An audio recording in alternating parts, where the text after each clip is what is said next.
D, ready for another CWG? Ha! Yeah, I say CWG. You know what I'm talking about. Conversations with Jeff. And listen, I gotta tell you, if you're busy, make sure you come back and listen to this. I was just chatting with our guest, man. This woman's got some data you want to hear about. She's got a message that you want to make sure that you take away from today, that you carry into your family. So don't miss this episode. There's always a recording. Yes, indeed. You can take more notes that way, because I just spent like 5-10 minutes with it. I got half a page of notes myself. So be ready. Take advantage of this opportunity to learn some things today from our upcoming guests, right? And we want to just say thank you to everybody that's been supporting us, that's been following us, and that whole message around the conversation we're having with ourselves about ourselves. Yeah, that's thinking. Yeah, that's, you know what I'm talking about. You probably dealt with some of that this morning. It's that continuation of limiting belief messaging that you're talking to yourself. It's a continuation of past experience that rain down failure and disappointments, all that stuff that, I know I'm not the only one that had to battle through that in my lifetime. Right? But we believe in Conversations with Jeff that there is a way out. Yeah, there is a way out. And it's pretty simple. And all of us can do it. And that's why I get so excited about this thing, right? And those of you that don't know me, my name is Jeff Tyson. I'm known as the Comeback King. And I've shared my stories from early childhood, struggling in school, to an athlete and losing my dream, and now faced with education that I never prepared for, and having an outstanding corporate career. All those balances, up and down in the valleys and back up again. Right? I learned so many things around the power of the comeback, and we share that. And I believe it begins with the conversation you're having with yourself about yourself and what you can do to change it, right? Some simple things that we talk about a lot here, and write these down. Number one is being aware of the messaging that you're saying to yourself. The internal messaging, the external messaging we talk about also. But what are you saying to yourself every day? We are our worst critics and our best support system. But which one do you use on a regular basis, or which one uses you, right? And so lately we've been picking up some words, and I found one today because it kind of fits into where I'm going through some things in my life, right? And the word today, I want to see if I have it in the chat. There's two parts to the word, and the first one is frustrate. Check this out, right? Prevent a planned or attempted action from progressing, succeeding, or being fulfilled. And the simple way is that you can't get what you want to get done, so you get upset and distracted and all these other things, and you never accomplish what it is you're going to. Whatever it is you're pursuing. And frustrated, because then you're frustrated, the word, and then frustrated, feeling or expressing distress or annoyance. Feelings, we say it out loud. How many times a day do you say, man, I'm so frustrated because? And look what it does. It frustrates feelings or expressing distress or annoyance, especially because of inability to change or achieve something. Man. So I tell you this and ask you at the same time, how often are you saying I am frustrated? How often am I saying I can't do it anymore? Think about the words we use on a regular basis. Hit the pause button. One of my mentors, she says, hey, listen, if you say something that you know is going to be debilitating, it's going to be limiting, cancel. And then we talk about it on the show. Replace it with something that's going to energize you, right? That's going to encourage you. And most importantly, it's going to ignite you one more time, baby, because life, listen, if you guys know me, it's not about how easy life's going to be. If you want to get to where you want to go, you're going to go through some stuff. It's how you handle the mess, how you deal with the mess, and then the messages that you give to yourself. It's going to determine how the outcome goes, right?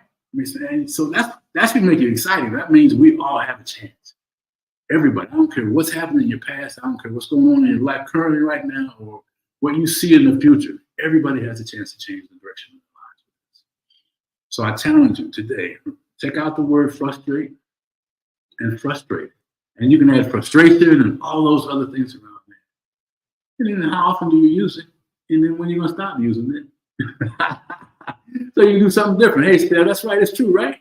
I'm just real life stuff. So anyway, that's the word for the day. And the message, the thinking, we all can change that. So let me get to why we're here today. I just, again, was talking to our guest. She is a 2-time international best author, coach, speaker, and a expert in the area of bullying. She loves to work with adults and children, right, in and around that subject matter. I mean, that's her passion, and you're going to hear some statistics from her that's going to be like, wow, right? This stuff is for real. I mean, this stuff is really for real. So, ladies and gentlemen, let me get to why we're here today. Our guest, yeah, I'm looking at my notes because I don't want to mess this thing up, you know. Anybody that knows me, it's all possible, right? So let me ask you, take some notes, show some love, and let's welcome to our stage our next guest, Jeannette Paxia. All right, let me see if I can get her here. Hey, what's up, lady? How are you? Good, I'm doing great. Hello, everybody out there. I'm so excited to be on the show today. Yeah, we're glad to have you. And may I share what your last name means that you shared with me? I think sure. That was awesome. Let me make sure. God's gift to peace. I believe. Did I have it right? Wow. You do have it right. So Jeannette means God's gift of, and Paxia means peace. So it's the P with the X that you see on the priest. If you go to the church, a Catholic church, the P with the X on the priest. Wow. So your parents had vision. You must have been this baby that just brought this. It's funny, as I was named after a singer, ages me a little bit, Jeanette MacDonald, quite many years ago. So my dad loved her music, but yes, my parents were very spiritual, very religious, and I think the name fits me because that's my goal, is to bring peace. So. Yeah, you know, we can't have that, especially in a time now with all the external stuff that's going on. You know, that we as human beings kind of get trapped up into and get all crazy around things that we can't control. You know, so I love that, and it's a pleasure to have you here today. Right? It was funny listening to your intro because, well, I love the stinking thinking. I love that phrase, but I'm always talking to kids about can't. So you don't want to say can't because that's a word that limits you, right? It's you choose not to, or maybe you haven't prepared enough yet. For example, maybe I can't do calculus, but if I worked at it and tried and practiced, then maybe I could do it. You know, it's can't, or is it you choose not to. Right. I love that. I was listening to you. I'm like, that's stuff I say. I love when you're connected with somebody and they say the same things as you and reinforce it in a different way or a different message, but it still gets it out there to change people and help them. Well, thank you, because we believe in, you know, I can't. It's not a word we like to use. I try, or maybe. We can have a list of things that set us up. And you're talking to the kids, so what a blessing those kids have, right? I mean, that empowerment, that age, understanding what they say means something. What a blessing. Exactly. Yeah, what a blessing. So we're talking about kids and you know, bullying and all that stuff. So let's just go back a little ways, because, you know, we talked about it earlier. Usually everyone that's on this show, their message is around their own mess that they've been through in life.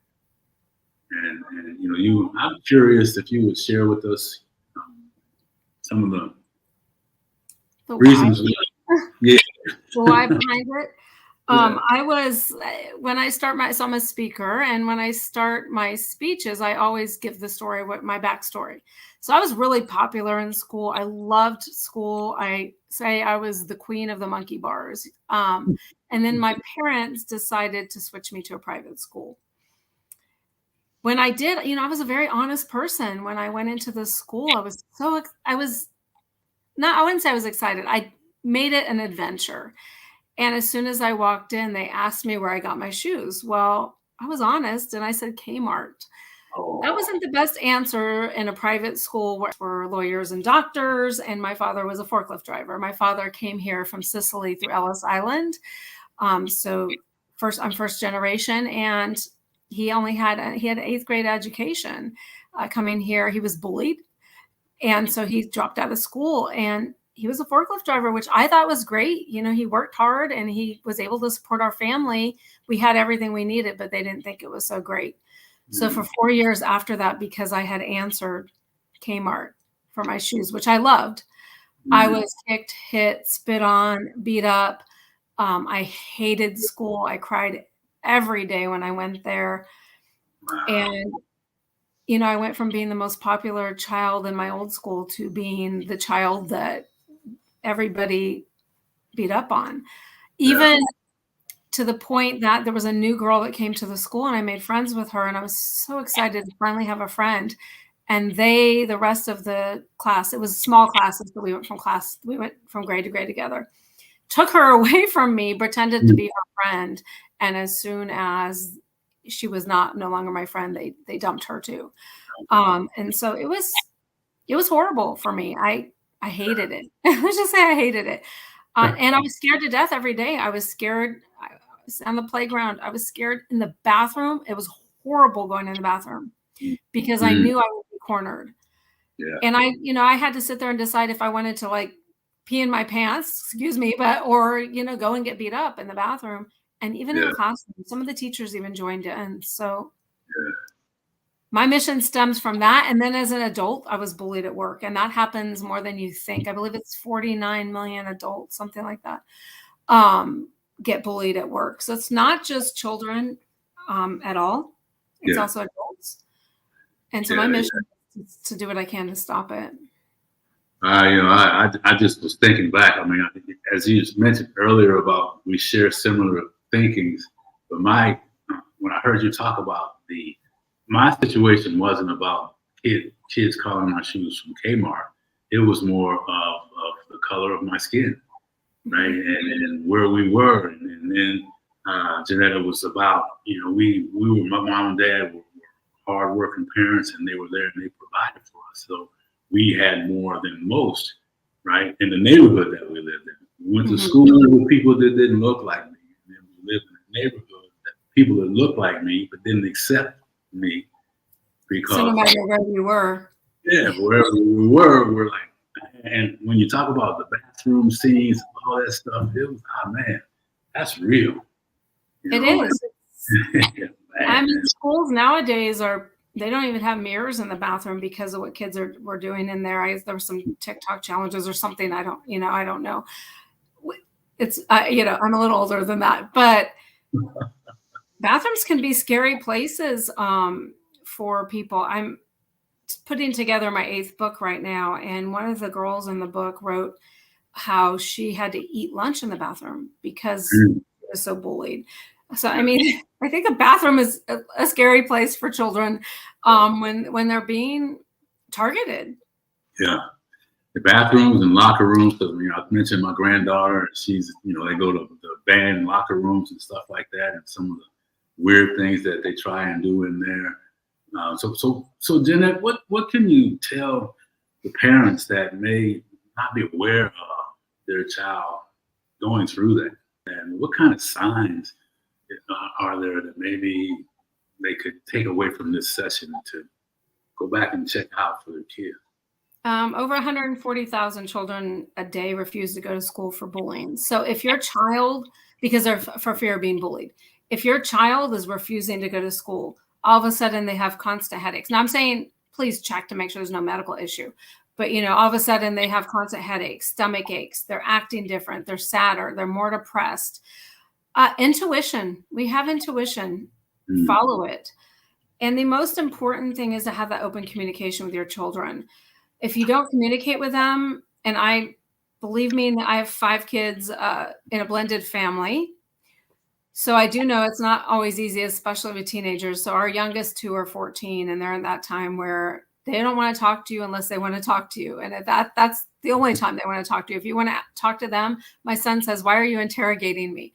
But it's creating that open communication with them. I do have a free guide at innersuperhero.me where you can learn how to use motivational interviewing to communicate with your kids. Because if there is bullying, there's many things you can do. You can talk to the school. The one thing you don't want to do is panic and start freaking out. When my son was first being bullied, I freaked out because I connected it with my situation. It brought up all the things that happened to me. And nowadays it's even worse because there's knives, there's guns, there's all these things. So I did panic at first. That's the wrong thing to do. Don't panic. you can create open communication with them and together figure out a solution using them to create their intrinsic motivators and help create a solution, which teaches them how to create solutions for the future. When they're working and they're on their own and you're not there with them, they're going to need to learn how to create their own solutions. So this brings them and involves them. Always let the school know what's going on too. My son was afraid to do that because he thought that he was going to be targeted as a snitch, as someone who was telling, but we were able to talk to the school and work it out.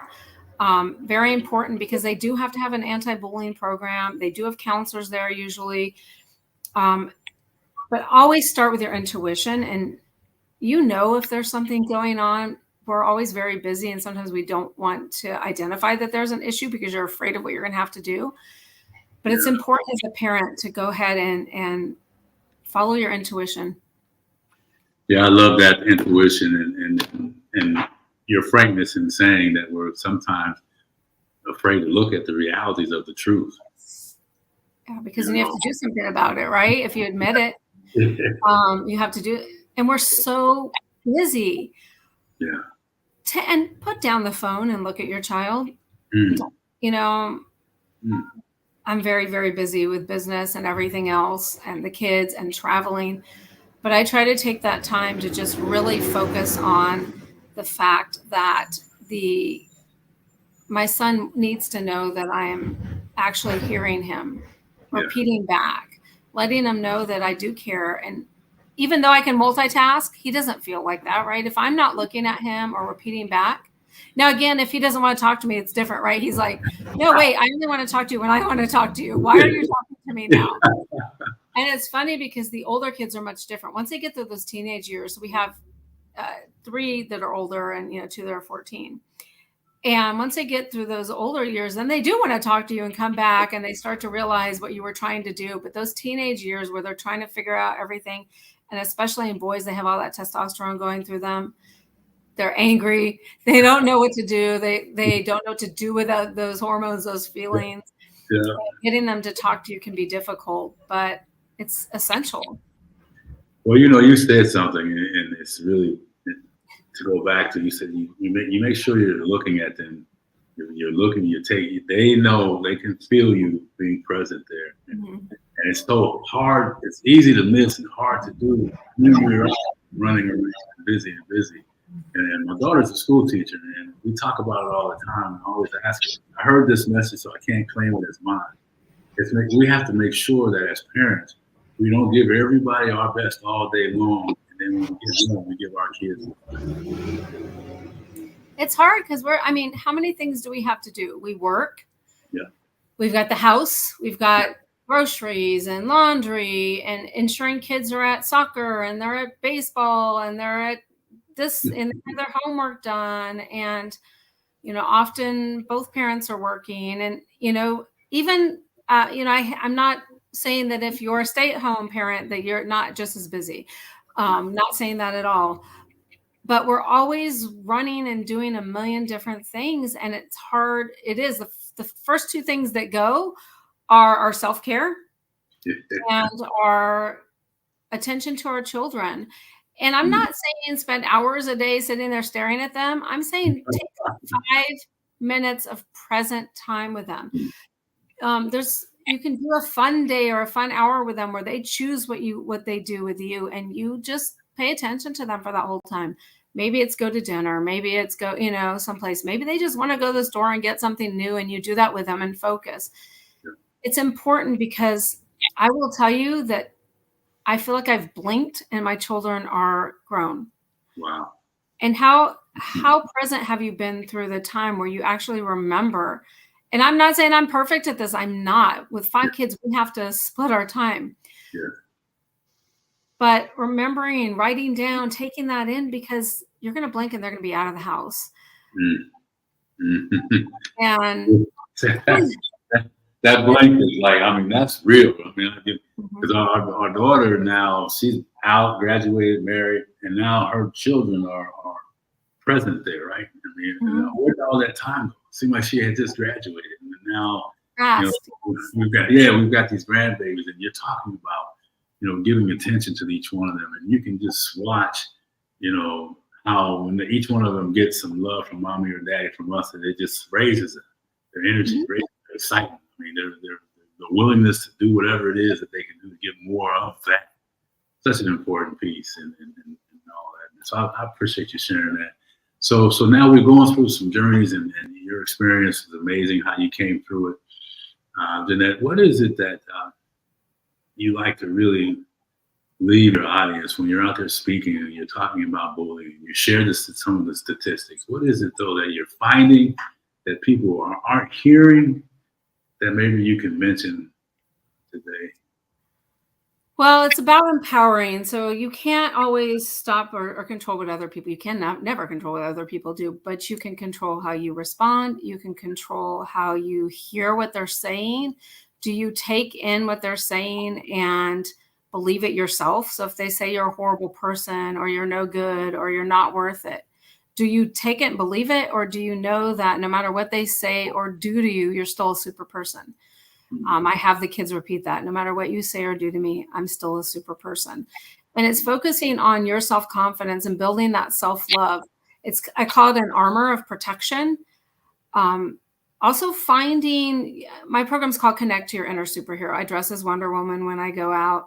All of my books are superhero based because we all have that inner superhero. We all have those inner superhero traits, which is your sole purpose and what you're good at. For me, Wonder Woman, because she also was created to bring peace to the world. So my name being that, and she was powerful. And so that's for me. I don't walk around with a cape on, but I know I have inner superhero traits. Those are to bring peace to people. It's to help them find their self-confidence. And we all have that. It's important that we connect to that soul purpose and those superhero traits. That also will make you happy if everybody is happy, it doesn't matter if you do it for a career, you do it 1 hour a week. If you're happy in what you're doing and you're serving others in that, imagine the peace that would be in the world. I mean, we don't do what we love. Find what brings you joy. And even if it's an hour a week, what is that brings you joy? And how can you serve others with that? I love that whole thing about joy, because part of our message is, the power of the comeback. And finding your purpose through the mess. Yes. Right? And then finding that joy you're talking about, because I believe we're all meant, the greatest gift that we can all give is to give back. Oh, absolutely. Absolutely. You have to give back. Pay it forward. Like I said, it doesn't have to be 40 hours a week that you're giving back, but what can you do? Every day, little steps of kindness that nobody sees. When I go to the store, I ask the cashier her name. I ask her how her day is. I don't care who I'm talking to. Everybody is important in your day. And if you can't bring kindness to others, let that car go in front of you instead of off the road. Open that door for somebody. Do what you can to pay it forward to little steps of kindness. I mean, even as much as I like Starbucks a little too much. But you hear that where they pay for the car behind them. Yeah. I've done that several times. And one time, one person did it for me and it made my whole day. Even though it wasn't that much money or it wasn't that big of a thing. What can you do? Smile at someone. Yeah. Be genuine with them, because every person's job is important, and everything that we all are puzzle pieces, right? To make the world go round. We can't all love the same things. We can't all do the same things, but we all have something. And Oprah always says, give back, always. Yes.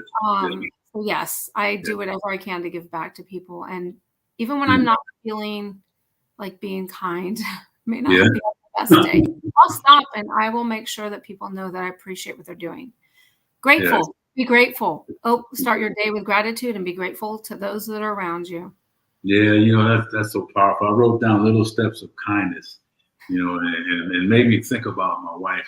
We talk a lot about, I share this, and she put a note up years ago by the door that says, praise and compliment everybody you meet. I love that. And, just as a reminder, like all that stuff you just said, that we can get so caught up in our own world and forget the gift of a smile. I had a message around the eyes of COVID. Can you see them? When everybody had a mask, right? Looking into the eyes and behind the mask, right? Because the connection, the human connection is so important. Imagine if you were hard of hearing during COVID and you read lips. Yeah. Imagine what that did to people. I had some clients I worked with, and those kids hated going to school because they couldn't hear anything because they read lips. Or imagine being a baby during COVID. You know, babies, and I'm not saying yes masks, no masks. I'm also have a medical background. But babies read facial expressions. Yeah. And they learn by reading facial expressions. That's so I would love to see studies on what happened to those babies during that time, and to people going into kindergarten that started kindergarten via the social interaction was not there. Yeah. I'm a whole topic on that. Yeah, no, I'd love to come back and have you come back and talk about that, because really, I mean, that's some stuff that we don't realize. The children that's why they become who we are, because they are watching our expressions. Exactly. They look at this stuff, right? And the other thing about this is, because we should come back. Being a guy and being sensitive and being told that boys aren't sensitive, boys have to be men, that old way of thinking, I was always thinking, that's got to be wrong. There's something wrong with it. And then, I found some studies where they say that boys and girls, the amount of hugs that a young boy gets from the age of 3 to 7 is significantly less than the girls. The kisses that the young boys get. Yeah, it's crazy. We need 4 hugs a day for survival, 8 hugs a day for maintenance, and 12 hugs a day for growth. Yeah, I told you she had some numbers. You better write that down. Yeah. Man, that's true. No one wants to touch anybody. Yeah. They're afraid. Imagine people in nursing homes, and imagine people who live by themselves. They get no hugs. Years they don't get hugs. Yeah. And I have to tell you, when I got involved in some personal development and training, part of that whole thing is a group hug and individual hugs. And, it doesn't matter who hugs you. It's not about anything sexual. It's nothing. It's just that connection. No, it's a connection. And we do, so I'm a Jack Canfield speaker, and we do heart hugs. So everybody goes this way when they hug, but I go this way. It's heart to heart, because that heart energy and that love, and really hug somebody. Don't bro hug them, pat them on the back. It's, it's like really hug them and hug your children. Yes. It's just, you don't want to think it's going to be the last time you're going to see them. So that's why you hug them. I hate to put that out there. I'm just saying, with everybody, don't ever leave angry with your loved ones. Yeah. You don't want to have regrets. I've lost both my parents, and I don't have regrets as far as that goes. As far as the last things I said to them, I don't, but can imagine if I did. Yeah. That's all kinds of topics I didn't think we were going to talk about today. Gotcha. That's the flow of it, though. That's the beauty. It's whatever's supposed to be.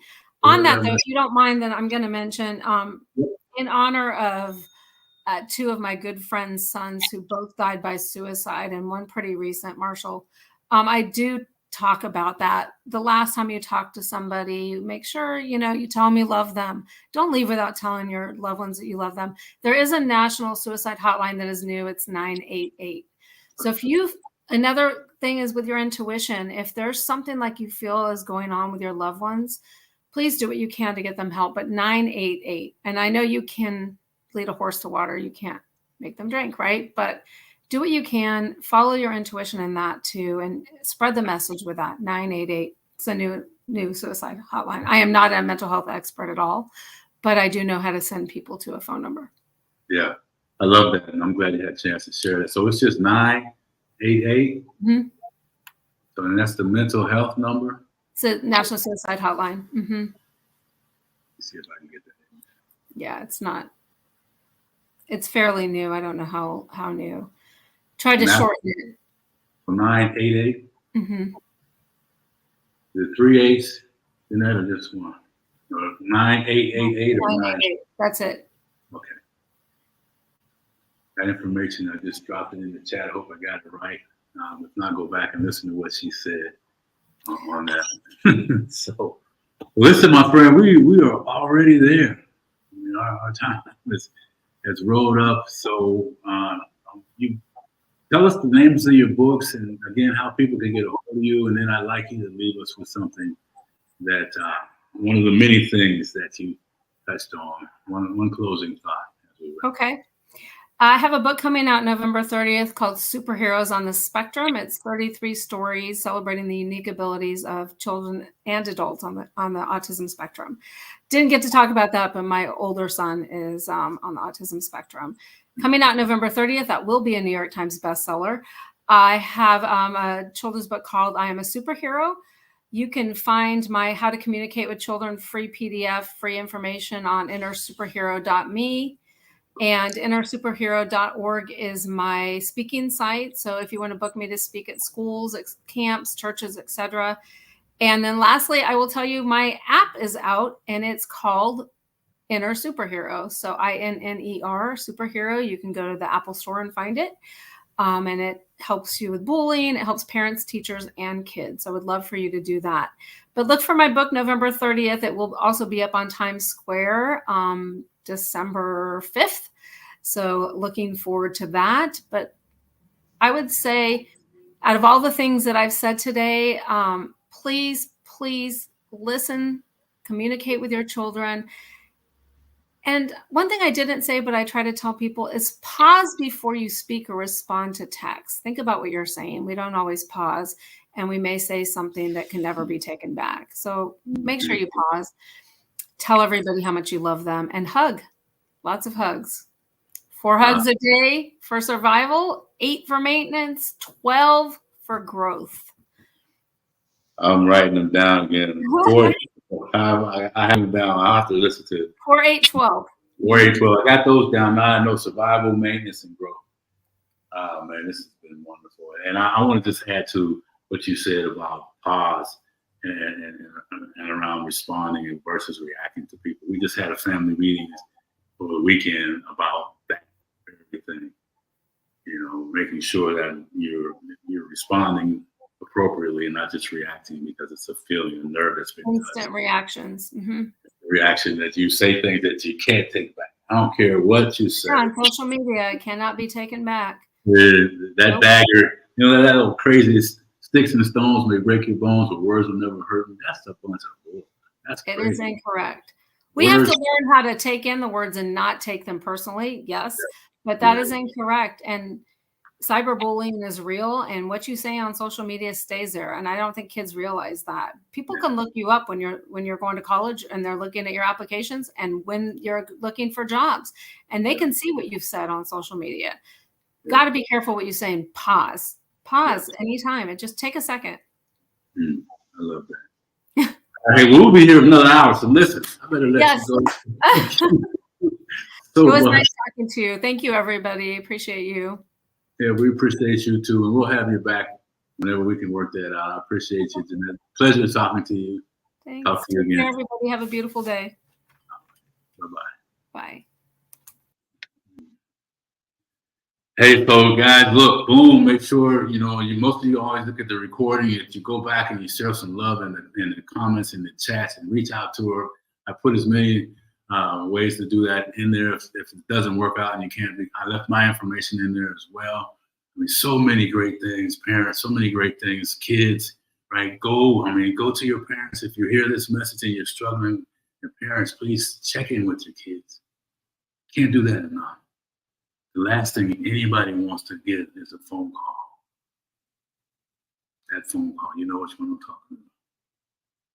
So let's begin today to work together, to pay attention to the children that our children are hanging around, our children, ourselves, and do what we need to do to bring joy, to bring peace, right? To bring peace as our guest's name ties into peace and love.